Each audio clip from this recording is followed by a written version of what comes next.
I was coughing a little bit, you know, so that was analyzed by like, Coughing? Coughing, yeah. Where? Well, it's easy. It's an easy practice. I mean, like beginner divers practice that, you know, so you can actually cough in the regulator in your mouth, you know, so it's no big deal actually, you know. So eating, hydration, you know, it was studied as well. So I was drinking a liter of water every 1 hour, and having and eating, you know, like a baby food of every 1.5 hours. You were spending the day. You were just having a day just use chilling, underwater. yeah, just chilling, yeah. I mean, you were talking about it that easy now, and feeling that or giving the impression to people that anyone can do it, while the fact it's not at all an easy task, and you have made a lot of preparations to do it and to do it in a proper way. Yeah. Don't you think that you should think this way at least a little bit? Well, for divers, for divers, it's really easy. I mean, like, because you have the basics in your first. I mean, like, if you yourself, if you plan like a scuba class, for example, you know, so in the beginning of the class, I mean, like, you learn how, like, the basics, and these we consider just basics, you know. So I don't think my chronic sinus is going to prevent me from doing this. My primary concern, it wasn't like eating and drinking or how to eat and drink, you know, like how to clear my mask or whatever. Yeah. My primary concern is like the range is much more bigger than that. Yeah, sure. Yeah.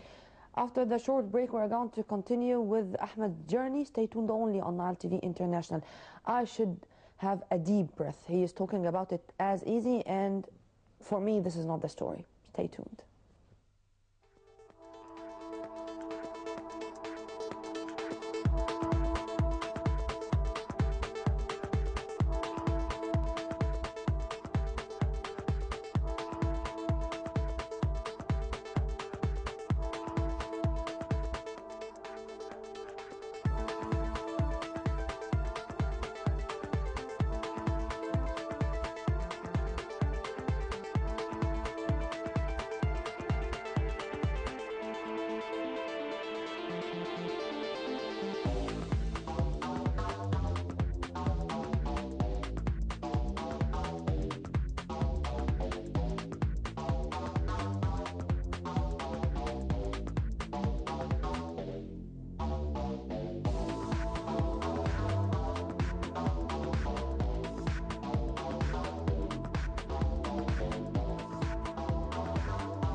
Another life.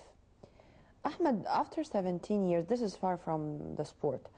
After 17 years as a professional diving instructor, have you lost your ability to feel amazed or surprised with something underwater?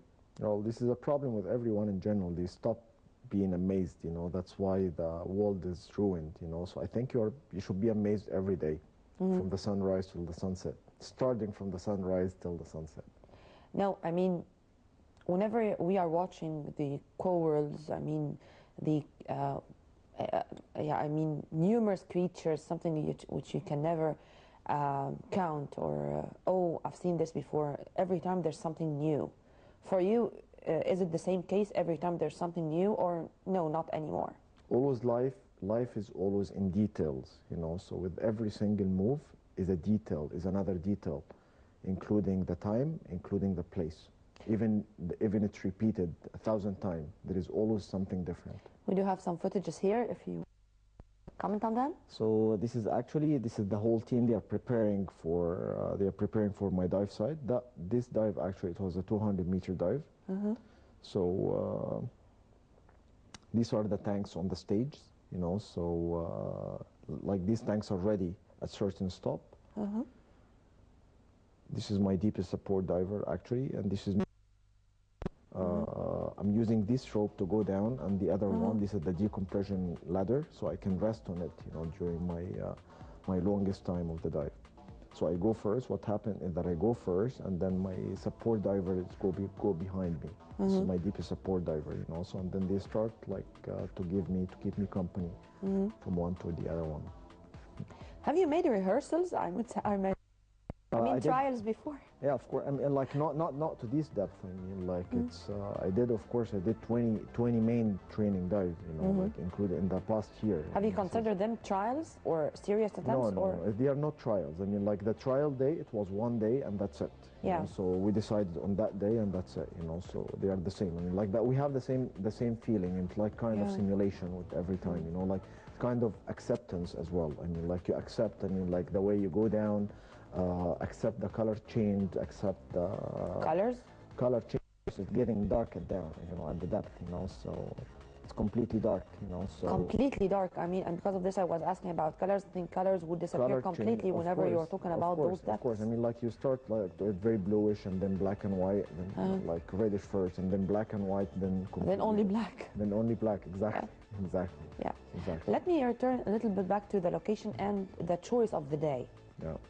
What was the reasons or the calculations made to choose this very specific day and this very specific location? Or it was not you at all? It was us. It was all of us. Okay. But our primary concern, it was. I mean, have you had alternatives? Have you had many locations and that one? We had Plan B, Plan A, Plan B, as all. Okay. I mean, like this is how it goes. I mean, like all technical diver work in our umbrella is redundancy. You know, so this is part of our umbrella, you know. Yeah. So we had Plan A, Plan B. So we chose this place, you know, as like police from a lot of people, you know, like not a lot of people go there, you know, so protected. Certain day because it's a certain lunar month, you know, so because we're kind of concerned about the tides, currents, you know, like the daylight itself, you know, like how long the daylight is, you know, so that's why we picked a specific day. One more day for me, that means I had to delay for another year.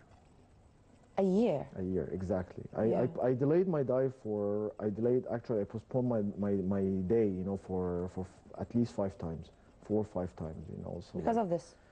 Not because of, like a lot of things might happen. I mean, like which is completely okay. Which is what I want to focus on here is that it's a calculated risk. I mean, you have postponed your dive for 4 or 5 times, as you've said now, just to make sure that you do have the proper arrangements, the proper calculations, because this is not a suicide mission, as you've said before. That's right. But what about tomorrow? I think tomorrow is another day, and you are all the time thinking about what you're going to do later on. Another world record? Another 3 records coming, you know. So one of them you will know about it actually at the end of this month. And what about now? On the 26th, there's actually like going to be a big press conference, you know, on the 26th, you know, of this month, you know, so and then you will... Can't we have a brief idea at least? Something related to nature, but I'm not gonna clarify more than that, yes. I mean, it's not underwater? It is definitely underwater. Okay. Everything related to water here, so... So, no, when you said nature, maybe this time you are going to go to the woods or something. You're gonna know on the 26th, yes. Okay. Where you are going to have this press conference? In the Red Sea. The press conference in the Grand Hyatt. You mean in Cairo? Please don't. Yeah, okay. Please don't. Returning back to your career or your life after breaking the record, was it different? No, not really. I was just like having a good combination between both of them before, you know, so... it wasn't a big difference to me. You know. Ahmed, whenever you are doing something nice or you have achieved something, you should reward yourself a little bit. Yeah. And you should think about yourself in a different way. I think so. I did, actually. Okay, go ahead. I had a good fish meal. That's it. That's it. What about people around you? What about those who were having those fears and being that much worried about you? And now, I know that they are now very proud of you with your achievements. Yeah, well, it's been like 3 months only, you know, so we're like almost 4 months now, you know, so I'm still mentally recovering, you know, and physically recovering as well from my dive, you know, so. How much should it take to fully recover? Well, Nuno, the one I broke his record, it took him almost a year to recover from his dive, you know. So for me, world record is a lifestyle, you know. So my whole lifestyle, you know, so is much more different, you know. So I don't smoke, I don't drink, you know. So I do sports regularly, you know. So that actually helped me a lot, you know, like to recover much more faster. But mentally, you know, I'm still like absorbing, you know, like the record effect, yeah. He doesn't smoke, he doesn't drink. I don't know if he has a social life. When he goes with his friends to see a movie, for instance, when he does have something not related to water sports or water activities, how is the life of a man like that? This is, or these are lessons to be learned, at least by those who want to be something in the future in this field. All these questions and more right after the short break.